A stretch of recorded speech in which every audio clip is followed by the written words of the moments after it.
Best food I've ever bloody had.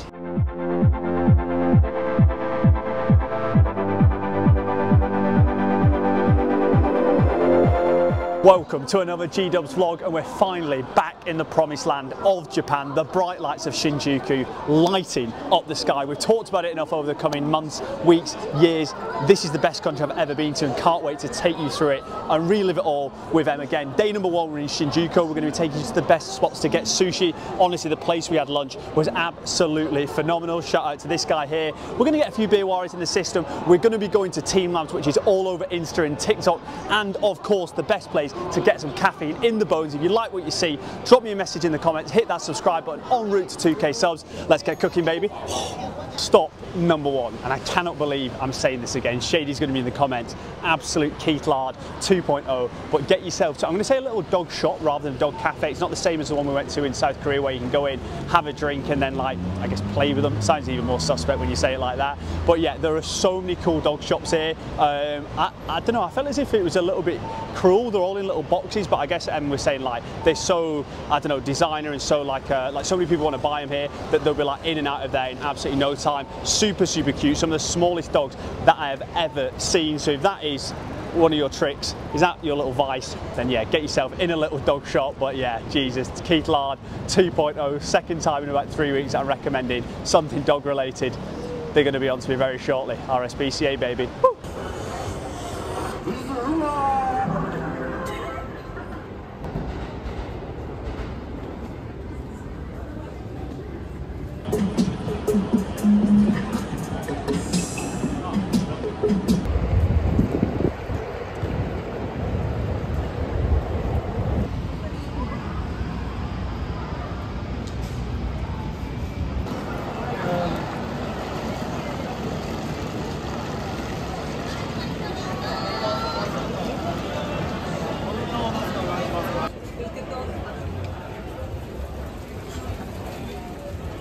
Stop number two is the Alpen flagship store. I was absolutely buzzing to come here because I wanted to get some new wheels, some new trainers, because my other ones were absolutely knackered.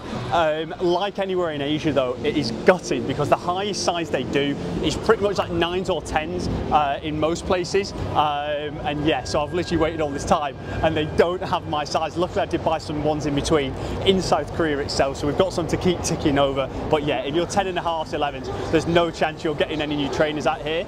But if you're less than that, less than size 10, there are a silly amount of trainers. All the latest styles, all the latest colours, super sick colours in there as well if you want something a little bit more spicy. Ridiculous prices, probably like £40 to £75 for like top end trainers. Nike Air Force Ones, obviously really good New Balance ones as well. If you're into a little bit of golf, massive golf floor. If you're into a little bit of basketball, baseball, super good for that. There's just crazy amounts of stuff across all those different sports. So yeah, if you want some new trainers in your size 10s or less, this is ultimate. This is like the ultimate place to go. It's like 7 floors in total, so many different options in there. And if you want a little bit of sporting apparel, like North Face basketball, if you want a little Man City shirt up the boys, give them a shout out. Title hopefully pending. Next to the Arsenal shirt, which is synonymous of the Premier League. Do you know what I mean? It's all to bloody well play for. But yeah, silly good shop, silly amount of trainers. Definitely get it on the list, but only if you're size 10s or below. Next up on the list is the Tokyo Metropolitan Building, and the best part about it is not the fact it's got a 360-degree panoramic views over the entire city itself. Ridiculous scenery. The 45th floor is the fact it's a little freebie. So yeah, if you want an alternative to some of the paid viewpoints, this is definitely the place to go. It's about a 10-minute walk from Shinjuku station, just through kind of like all the kind of reminds me of Canary Wharf, to be honest, but yeah, free to get in. I don't know if anyone's seen the meme or that guy who's doing the bag search. I think it's at like Wembley or something, where he's literally just like patting people and letting them go through. It was like that. There's like, oh yeah, rigorous bag search. The guy barely even let me open my bag before. He was like, yeah, just go in. But yeah, when you get up there, there's a nice little viewing platform. You can go and people, if you can play the piano, you can get in the mixer there. I went over to take a video and they were like, oh yeah, do you want to go? Absolutely not. Do not want to see the king on the keys. But yeah, silly views. You can get a beer wari, you can get a little coffee. We're going to be flying back to near the station, hopefully getting a bit of sushi in the system. And this is the second time I've said it, but I'm pretty sure we've earned a little beer wari by now. But yeah, lovely viewpoint, very relaxing. And when you combine that with the fact it's a freebie, What more can you bloody well ask for? This shows the power of TikTok. Would have never found this place. It's on the 8th floor above a Uniqlo M. Get a little close up as we go around of all the food. M's gone for the bento box. These little egg numbers, little omelette numbers are phenomenal. We've found quite a lot. Silly amounts of different sashimi in for the king. I'll let delve into that. I've gone for the mixed bowl. So you've got a little egg in the middle here. I'm not sure about the, M calls it natto. Yeah, I'm not sure. It's meant to be super fishy. We'll go for a little bit of salmon. Usually a fan favourite. We'll see with the seaweed. This is going to be silly fishy, isn't it? They're literally right next to me. You cooked it, so I've got to say it's nice. The egg, phenomenal. Salmon banging. Anytime you get seafood that's too fishy, it's not good. That absolutely spot on. But we'll get a little close up on this. I went for the daily mix box. So again, you get the little omelette in there. Obviously a little bit of wasabi. They said, are you okay with wasabi? Are you okay with heat? We said, yeah. This piece is absolutely brimming in it. Which to go for? We'll go for the white fish. Here we go. Taste test for the boys. Quite a bit of wasabi. Never had that in my life. Whatever that is, phenomenal. Like a white fish, like a cod type fish. Speaking of cod, delve over here. Not going to try and eat this because me trying to cut that with chopsticks is going to be carnage, but a little black cod number. I'll overlay the prices now because in comparison to everywhere else, super, super reasonable. Silly amounts of colours, silly amounts of nutrition, and finally, I'm able to recommend a Japanese restaurant in Japan. I've been doing it across all of Southeast Asia in every country. Now we're in the homeland and it's top drawer. I finally earned the king's favourite beer. I nearly said wasabi, a little Asahi. Cheers now. I'm back already and I'm doubling down. I need to tell you how phenomenal that food was. Worked out at like £20.50 per person. Drink, obviously you order kind of like 2 mains or like 4 mains, and then obviously, yeah, the black cod as well.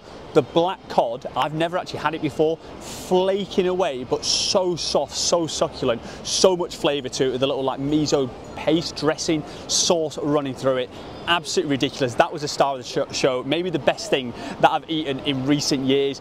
And honestly, that meal as a whole, again, I would put it up there. Maybe top 3, might even be top 1 of what I've eaten in recent weeks, months, years, maybe all time. So if you are going to come to Shinjuku, I would 100% recommend that. It was so quiet. There's so many places here that are absolutely Sergio Ramos. Could not swing a cat round in them, which is surprising because then you go somewhere like that where the food is so phenomenal, but you don't get any footfall, you don't get any foot traffic, so it is just kind of people seeing it online. So yeah, TikTok has done the business once again. Get yourself in there. Straight 10 out of 10 from G-Dubs. It's an absolute banger.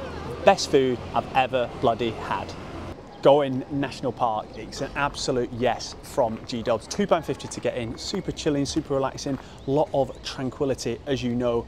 Again, it's just the things you love to see. It's a nice, just chilled afternoon. There's a lot of signs saying no beer wari, so do bear that in mind if you're going to come and get on the old sauce. But it did remind me a lot of like St James's Park in front of Buckingham Palace, that sort of vibe. So super chill, super relaxing, and obviously, yeah, some lovely little gardens. Next up is TeamLabs Borderless. I went there 5 years ago with Crab, and it was absolutely top draw, so it has lots to live up to. It was £23 per person, and we booked a week in advance, and there's only certain slots that we could go for. So if you are going to go to TeamLabs, I would book well in advance, because yeah, it gets booked up super quick. But yeah, it's firing some bit of clips right now.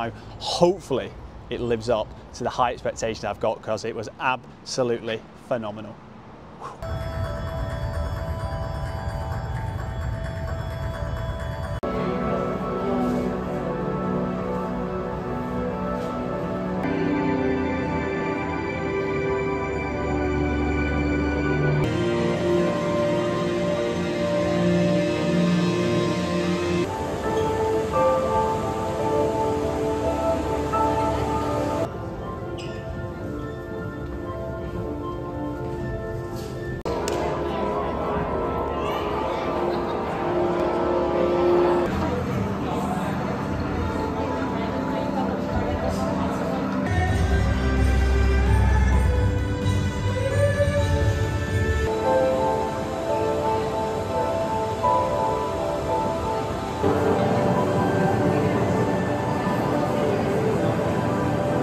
TeamLabs Borderless, from the clips you've just seen, you already know it's unreal, and I was just going to leave it as the stills, but it's that phenomenal. I thought I'd just jump on and just give a little bit of analysis from the main man, G-Dubs. unbelievable. Like, it's an absolute must. Either go to TeamLabs Borderless or TeamLabs Planets. I've been to the same one twice. It's 10 times better this time around. There's so much going on. Sensory overload in the absolute best way. The three best rooms for myself are the room with like the bowls. It looks like Sauron's bloody Looking Glass or whatever it's called from Lord of the Rings. That one's top drawer. The fish room at first, I thought, what is this? It's super kiddie. Why is it so bad? And then realised it's fresh pups like me who can't draw, who have terrible art skills, and basically you draw on the fish and then it ends up on the wall outside. So if you saw the one flying about named Shady, that's from me. Shout out to the main man himself. And then the main room, which me and Crab went to back in 2019, and it's still unbelievable now, is the LED room with all the lights. That's the place where you're going to get the best JPEGs, but they also have different like kind of sensory things in there where it's like kind of like pretending to be raining and stuff. There's like waves from the ocean. It is absolutely phenomenal. So if you are going to come to Tokyo, Shinjuku's a must, and of course TeamLabs Borderless is unreal. Get it on the list, baby. It is the following day now, but me and the king thought it would be a good idea to absolutely send it into oblivion in the Golden Gai. Again, absolutely unbelievable. I'm going to try and get not run over by this guy on the bike, but honestly, bar scene here in Japan is absolutely elite. So you go there and it's all like these little streets and alleyways, kind of like the Hutongs of China and stuff like that. It's so narrow, but there are so many bars. I think it's like 200 plus bars, all tiny. Some you can fit like 2, 3, 4, 5 people in. Some, the one that we went to, which I think was called Cambridge, could fit about 15, but I'm pretty sure we had about 25 people in there. Met some pals from Sweden, America, where else did I make pals from? Mexico, all across the globe. So obviously it was a good little spot. They all have like a different vibe as well. So some are kind of like very chill, sat down. I feel as if like you'd be trying like nice whiskies and sakes and stuff. We were going for a bit of an active atmosphere, so we just walked past and we're trying to find, right, where's the most music going on, and if they're playing some like English tunes as well. So would definitely recommend the area in general, but definitely where we went to, because it was absolutely phenomenal. Tunes pumping and a silly evening. The bar lady in there was probably the most drunk of everyone. She was just literally giving free tequila shots out left, right and centre, which is why I'm feeling dusty as chips today. But yeah, nothing but good things to say about Japan, but also Shinjuku in general. This is an absolute must. Like I say, second time coming here, this is still my my favourite place. I always like to pick out a couple of highlights from the day, even though Japan, everything is a highlight. But the two for me, the sushi lunch, maybe the best lunch I've ever had. So if you're going somewhere, you need a little bit of fuel in the system, definitely do that. And then obviously Borderless is unbelievable. Like every time you're walking through a different room, it's just toying, teasing, tantalising the old senses, and shout out to the sensei as well on that front. But yeah, both Shinjuku and Borderless need to be on your list. Absolutely phenomenal. If you have any questions about stuff we've done, stuff we haven't done, Japan in general, bang it in the comments. There'll be another vlog coming out in a couple of days on another area of Japan. We're going to be doing food tours. We're going to be going to Shibuya. We've got a little bit of everything, something for everyone, not a bit of everything for everyone. But yeah, if you do find it useful, hit the subscribe button. Still en route to 2K subs, and remember, baby, the chef is always cooking. Let's get it.